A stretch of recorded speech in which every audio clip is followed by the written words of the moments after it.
સુરતીઓ દ્વારા ઉત્તરાયણના 2-3 દિવસ અગાઉથી જ ઊંધિયું ખાવા માટે લઈ જતા હોય છે। સાથે જ સુરતી લાલાઓ દુબઈની ફ્લાઇટમાં સુરતનું ઊંધિયું પાર્સલ લઈ જતા હોય છે।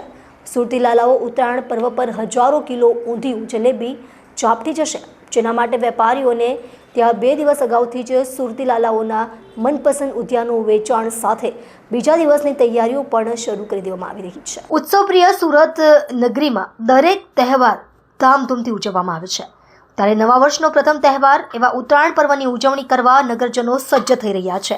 મંદી અને મોંઘવારી વચ્ચે પણ સુરતી લાલાઓ ઉત્તરાયણ પર્વની ધામધૂમથી ઉજવણી કરશે।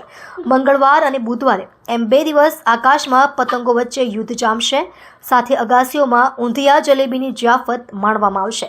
સુરતમાં ઊંધિયાની સરેરાશ કિંમતો ₹500 પ્રતિ કિલો છે। જોકે સ્વાદના શોખીન સુરતી લાલાઓ આ વર્ષે હજારો કિલો ઊંધિયું હોંશે હોંશે ઝાપટી જશે।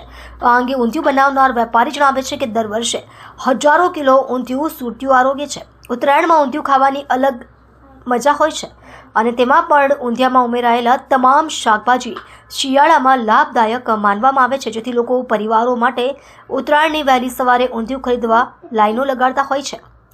સ્વાદ રસિયાઓ ઊંધિયા જલેબીની સાથે શેરડી, બોર અને જમરૂખ અને તલ, સાંકળી, તુવેરના ઘૂઘરા અને સાદી પૂરી તથા મઠ્ઠાનો સ્વાદ પણ માણશે।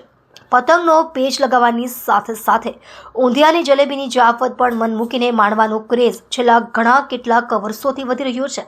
એમાં વળી સુરતમાં તો ઊંધિયા અને જલેબીનો સ્વાદ માણવાની પરંપરા રહી છે, અને તેના વિના ઉત્તરાયણનો તહેવાર અધૂરો માનવામાં આવે છે। ઉત્તરાયણના દિવસ દરમિયાન ઊભી થતી માંગને પહોંચી વળવા શહેરના ફરસાણના વેપારીઓએ અગાઉથી જ તૈયારીઓ આરંભી દીધી છે। સુરતના ગ્રાહકો જણાવી રહ્યા છે કે ભાવમાં વધારો થયો હોય, પરંતુ મનગમતું ઊંધિયું ખાવા માટે સુરતીઓ કોઈ દિવસ ભાવ જોતા નથી। હું નીતિન ભજીયાવાળા, ચૌટા બજાર।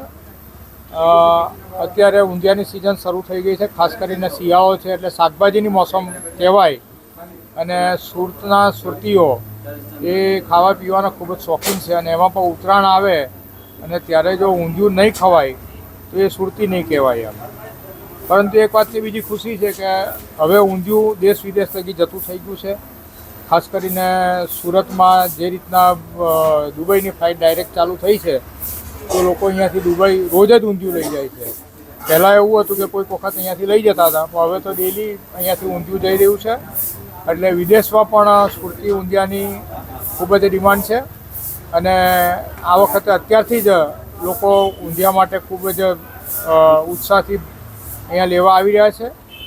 અમે આ વખતે એક રેસીપી તૈયાર કરી છે, અને એ રેસીપીના આધારે જ અમે ઊંધિયું બનાવીએ એટલે એક સરખો જ સ્વાદ એમાં આવતો હોય છે। આજે સવારે અમે ઊંધિયાનો કાચો સામાન મીઠા મરચાં, ખાંડ સહિતનું બનાવીને અહીંયાથી મોકલેલું છે, જે લોકો ત્યાં આગળ પોતે બનાવી લે છે। વચ્ચે અહીંયાથી મેં મનાલી પણ મોકલેલું હતું। ભાવ વધારો થયો? હા, હમણાં જે કંઈ ભાવ વધારો છે એ પરિસ્થિતિને અનુરૂપ ભાવ વધારો કરવો પડ્યો છે। હું પોતે જે દિવસે દુકાન પર બેસતો થયો તે દિવસે એક આનાનું 50 ગ્રામ ભૂસું મળતું હતું, એટલે ₹1.20 કિલો ફરસાણ હતું।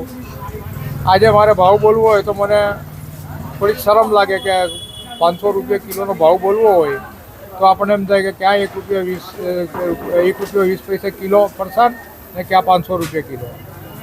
પણ આ સુરતના લોકો છે, ભાવ વધારાને પણ સહન કરીને પોતાની રીતે પોતાના તહેવારો ઉજવતા હોય છે।